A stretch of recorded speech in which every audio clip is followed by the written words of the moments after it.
Hello, in this video we are going to make a image slider as shown on the screen.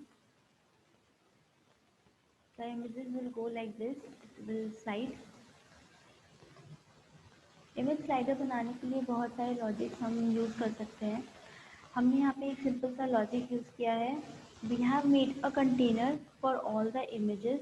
सारे images को उस container में हमने horizontally stack किया है and then the container is translating towards the left and the images are sliding. ये container JavaScript, CSS and HTML के through हम बनाएंगे. Let's get started. This is the basic HTML. Right now I just have a header, a navigation menu in this HTML, CSS for the navigation menu and Node.js. We are going to make a slider like this.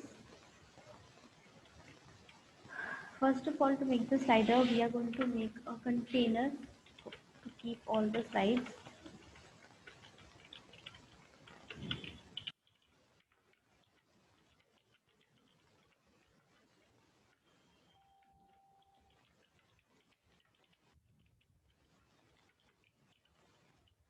This slider container will keep all the images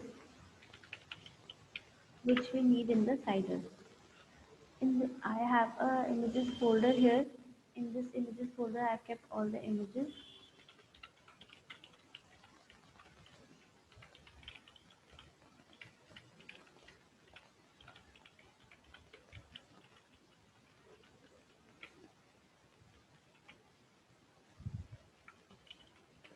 We can take as many images as we need.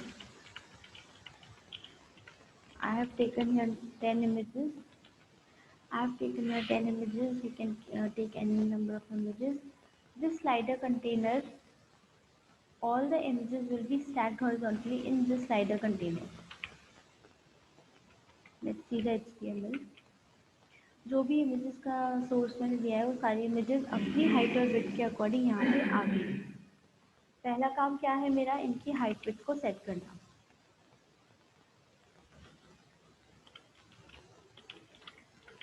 जो हमारा main div है slider, इसकी height width हम set करेंगे. इसको हम height कुछ भी दे सकते हैं एज, क्योंकि हमारा फुल विड्थ कंटेनर है तो हम इसको 100% विड्थ देंगे.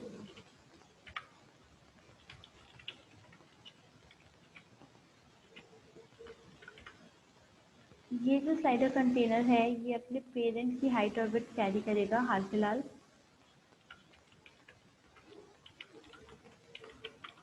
इसकी ऑटोमेटिकली भी ले लेगा.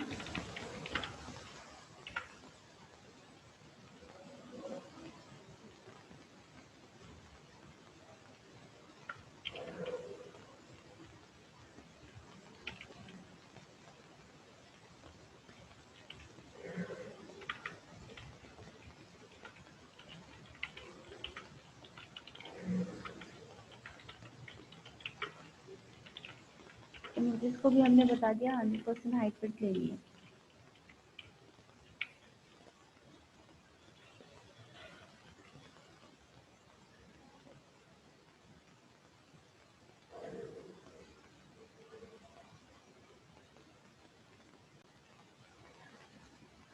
ये हमने इमेजेस सेट कर दी है. यहाँ पे इमेजेस हमारी हाइट और विड्थ सेट हो गई है हमारी इमेजेस की.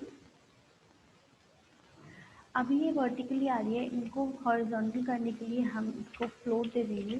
Float left.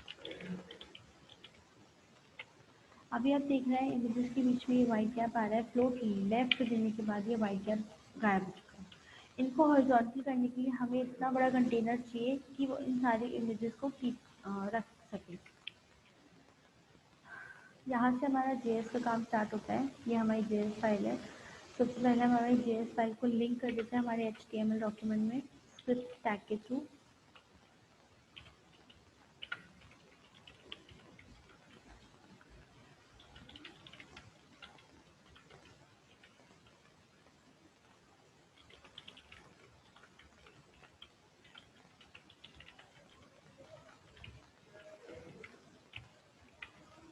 ये हमारी जावास्क्रिप्ट फाइल लिंक हो चुकी है. सबसे पहले हमारा जो कंटेनर है उसकी विड्थ सेट करना हमारा काम है। इसकी हमें विड्थ ऐसे सेट करनी है कि ये सारी इमेजेस को हॉरिजॉन्टली रख सके। एक वेरिएबल में ले लेते हैं हम इसको कंटेनर।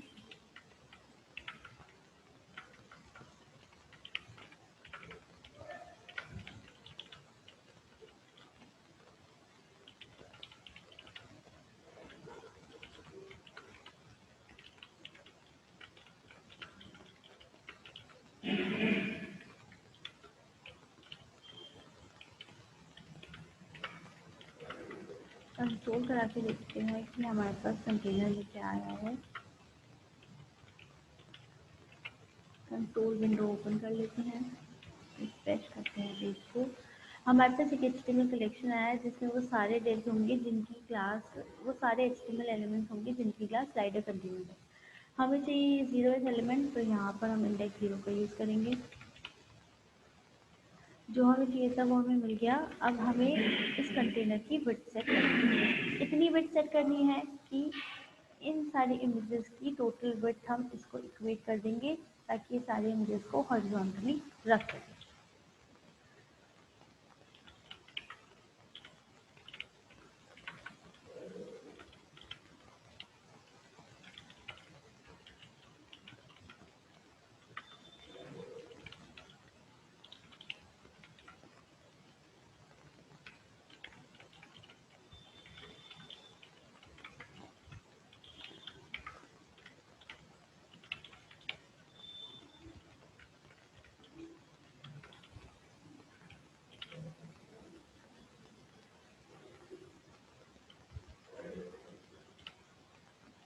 कंटेनर की हमें विड्थ सेट करनी थी एक चिल्ड्रन, मतलब एक image multiply by number of children plus the units.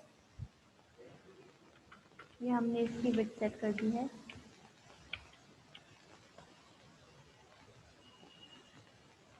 हमारा जो कंटेनर है that is the slider container, ये आप देख सकते हैं यहाँ पे स्लाइडर कंटेनर की विड्थ कितनी हो गई है 13490। 10 इमेजेस थी, एक इमेज की विड्थ थी 1349, तो यहाँ पे स्लाइडर कंटेनर की विड्थ हो गई 1349 मल्टीप्लाई बाय 10। अब क्योंकि हमने इमेजेस को बता रखा है कि उनकी हाइट और विड्थ 100% है, तो एक इमेज ने विड्थ ले लिया 100%। इसको सही करने के लिए हमें इमेजेस को भी विड्थ सेट करनी पड़ेगी। उसके लिए हम एक फंक्शन बनाएंगे सेट इमेज विड्थ। इसमें जितनी भी इमेजेस हैं उन सबकी विड्थ हम सेट कर देंगे। ये जितनी इमेजेस यहाँ पर हैं इन सबकी हम विड्थ को सेट करेंगे। सारी इमेजेस को सेट करने के लिए हम फॉर लूप यूज करेंगे।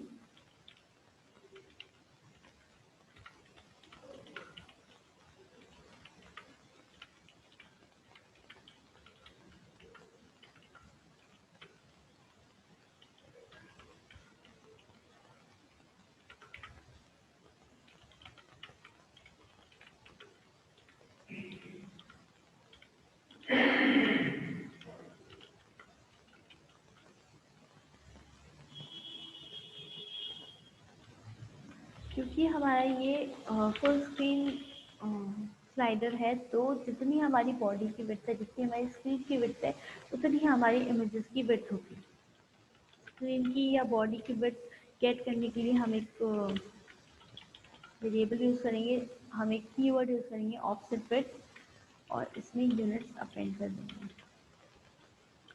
इस फंक्शन को कॉल करेंगे सेट विड्थ विद आउटपुट। ये जो हमारी इमेजेस थी उनकी विड्थ सेट हो गई है, ये कितनी, इतनी हमारी डॉक्यूमेंट की विड्थ है। यहाँ पर हमारे पास एक हॉरिजॉन्टल स्क्रॉल बार आ गया है, इसको स्क्रॉल करके देखेंगे सारी इमेजेस जो है जिस तरीके से हमें चाहिए हॉरिजॉन्टली उस तरीके से सेट हो गई है। अब परेशानी सिर्फ ये हॉरिजॉन्टल स्क्रॉल बार है जिसको हटा देंगे हम CSS के थ्रू।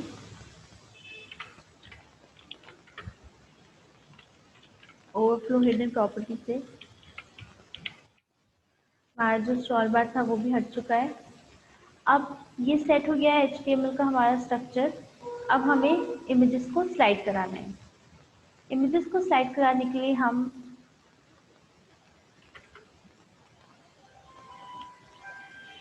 सेट इंटरवल का यूज़ करेंगे।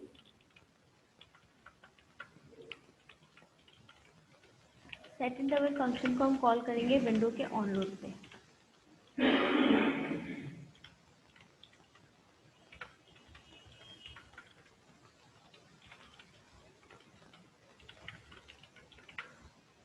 विंडो डॉट ऑन लोड पे हम सेट इंटरवल का यूज़ करेंगे।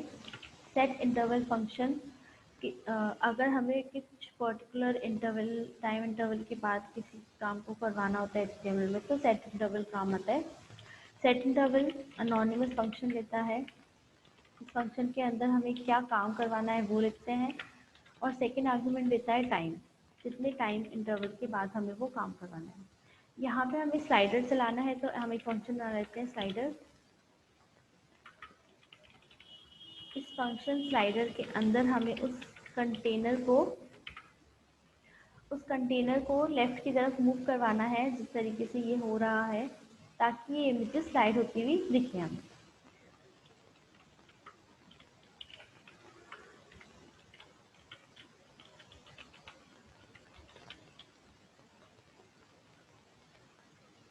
हमें एक डिव को मूव करवाना है, उसके लिए हम ट्रांसफॉर्म प्रॉपर्टी यूज लेंगे। ट्रांसफॉर्म प्रॉपर्टी 4 वैल्यूज देती हैं, उनमें से एक है ट्रांसलेट। ट्रांसलेट के पैरेंथेसिस में कितना मूव करवाना है वो वैल्यू हमें डालनी होती है। हमें मूव करवानी है एक पर्टिकुलर इमेज ताकि हमें दूसरी इमेज दिखे। एक पर्टिकुलर इमेज की विड्थ है document dot body offset width जितनी, तो हम इसको ट्रांसलेट करवाएंगे इतना। क्योंकि हमें लेफ्ट में ट्रांसलेट कराना है इसलिए हम माइनस में इसको ट्रांसलेट कराएंगे।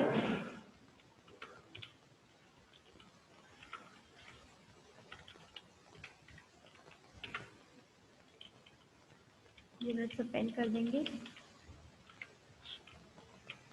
टाइम थोड़ा कम कर देते हैं।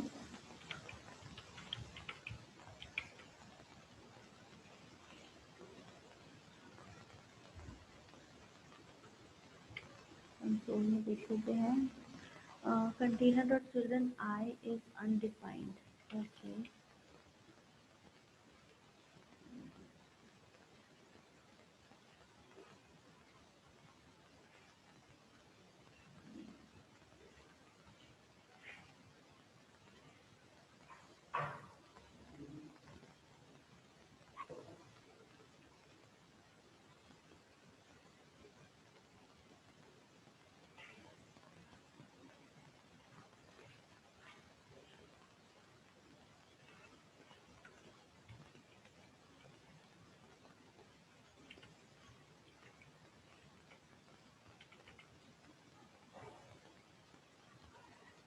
ये एल है, इसको हम रिजॉल्व करते हैं।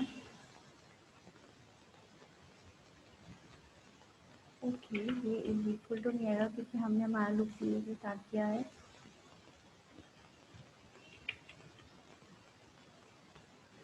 हमारा जो फर्स्ट इमेज था वो चेंज हो गया है। ये पहली इमेज है, अब दूसरी आ जाएगी, इसके बाद ये चेंज नहीं हो रहा है। क्यों? क्योंकि हमने इसको कहा है कितना ट्रांसलेट होना है, सिर्फ 1349 पिक्सल। हमने एक स्टैटिक वैल्यू दे दी यहाँ पे कि इसको 1349 पिक्सल्स ट्रांसलेट होना है, कि 1349 पिक्सल्स ट्रांसलेट हुआ और फर्स्ट इमेज शो हो गई। जो हमारी फर्स्ट इमेज की स्लाइडर की वो शो हो गई। हमें यहाँ पर बताना पड़ेगा कि कौन से नंबर की इमेज है और इसको कितना ट्रांसलेट होना है। नंबर ऑफ इमेज कंट्रोल करने के लिए हम एक और वेरिएबल ले लेते हैं, वेरिएबल काउंटर। उसको सेट कर देते हैं 0। 0th इमेज हमारे पास ऑलरेडी डिस्प्ले हो रही है। हम जब अब हमें इस काउंटर को इंक्रीमेंट करके इस पे पास करना पड़ेगा ताकि इसको पता चले कि इसको फर्स्ट इमेज शो करनी है। यहाँ पर हम इस काउंटर वेरिएबल को इंक्रीमेंट कर देंगे। यहाँ पे हमें जिस तरीके से हमने यहाँ पर फॉर्मूला लगाया था multiply by number of children, इसी तरीके से यहाँ पर हमें फॉर्मूला लगाने पड़ेगा मल्टीप्लाई बाय काउंटर, ताकि उसको पता चले कि कितना ट्रांसलेट होना है। अभी ये 1349 पिक्सल्स ट्रांसलेट हो रही है, इसको रीलोड कर लेते हैं। अब ये जो स्लाइडर कंटेनर है इसे पहली बार ट्रांसलेट हुआ 1349, सेकेंड टाइम पे multiply by 2, multiply by 3, multiply by 4 and so on.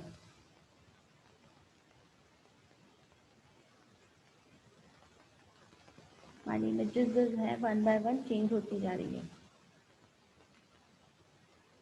अब जो है हमारे पास एक ब्लैंक स्क्रीन आ गई है, क्योंकि हमारा जो div है वो ट्रांसलेट होता जा रहा है। There is no limit for the translation. वो जो वैल्यू है वो बढ़ती जा रही है, इसकी कोई लिमिट नहीं है। अब हमने काउंटर बता दिया कि कितना ट्रांसलेट होना है। अब हमें लिमिट बतानी कि कहाँ तक ट्रांसलेट होके जाना है। हम इसके लिए एक चेक लगाएंगे कि अगर हमारा काउंटर वेरिएबल हमारे नंबर ऑफ चिल्ड्रन है उनसे बढ़ जाता है, अगर ये आगे चला जाता है जितने चिल्ड्रन है उनसे, तो हम इसको वापस फर्स्ट वाली इमेज पर लेके आएंगे। इस चेक के थ्रू ये काउंटर वेरिएबल ये चेक है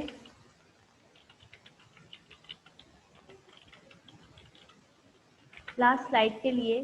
अगर हमारा काउंटर वेरिएबल लास्ट स्लाइड से आगे जाने की कोशिश करता है, हम उसको वापस खींचकर फर्स्ट पे ले आएंगे।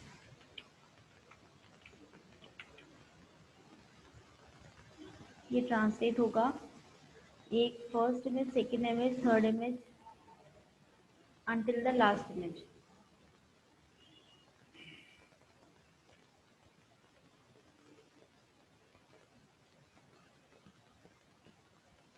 जैसे ही लास्ट इमेज पे जाएगा वैसे ही ये फर्स्ट पे वापस चला जाएगा। एज यू हैव सीन कि एक ब्लैंक स्पेस हमारे पास अभी भी आ रहा है, उसको हटाने के लिए यहाँ पर इक्वल टू लगाएंगे। क्योंकि हम 0 से हमारा पैरामीटर स्टार्ट करते हैं तो लेंथ -1 तक हमारा पैरामीटर जाता है, हमारा काउंटर वेरिएबल लेंथ -1 तक जाता है।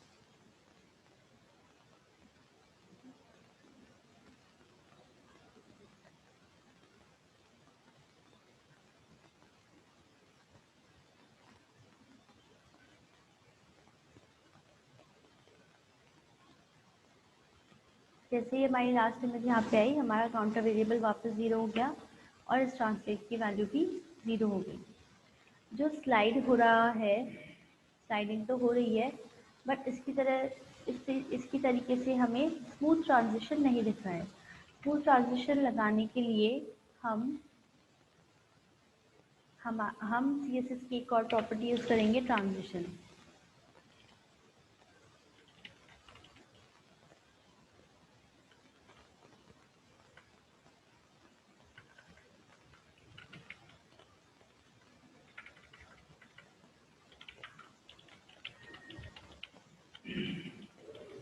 Transition property name and seconds. Let's see. अब हमें हमारी इमेजेस जो है वो ट्रांसलेट होती नजर आएगी। हमारा जो ट्रांसफॉर्म था हमने उसको स्मूथ ट्रांजिशन में कन्वर्ट कर दिया। ये है slider, simple slider with JavaScript.